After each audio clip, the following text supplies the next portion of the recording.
Nagtipon-tipon sa Dumaguete City kahapon ang mga survivor at mga naulilang biktima ng Pamplona Massacre. Ito ay kaugnay sa pagbalik sa bansa ni Arnie Teves na itinuturong utak sa massacre na ikinasawi ng 9 na individual kasama na si Negros Oriental Governor Roel Digamo. Pinangunahan ni Pamplona Mayor at Congresswoman-elect Janice Digamo ang pagtitipon upang pakinggan ang kanilang mga saloobin at panawagan. It is our duty. Kaming mga pamilya, family of the victims, it is our duty. We are duty bound to find justice for our loved ones who are no longer with us today. Generally, mapayod yung mga nagpapayod yung ninamo.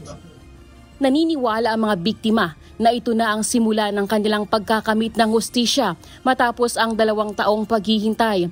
Nagpapasalamat din sila sa pamahalaan na naiuwi sa bansa si Teves para panagutin sa mga krimen na umano'y kinasasangkutan niya. Iginiit din nila na dapat walang special treatment na ibibigay kay Teves. Ako, salamat ng pagkakong na ang among pagkakampo sa Ginoo nga makakahustisya ng kamatayan sa akong asawa.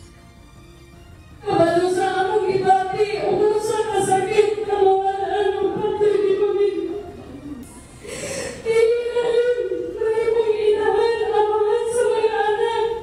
Pero ang isa sa kanilang mahigpit na panawagan ay ang mabilis na pagkamit ng hustisya. Ayon kay Mayor Janice Digamo, hihilingin nila ang isang marathon hearing. Handa rin sila lumuwas ng Maynila para tumistigo sa investigasyon. Ang request hearing kung usa ka marathon hearing na atong i-request sa court tungkol kay nakakita punta sa mga pamilya nga susama ana katong nahitabo sa Mindanao Massacre. It took them 10 years to make a decision.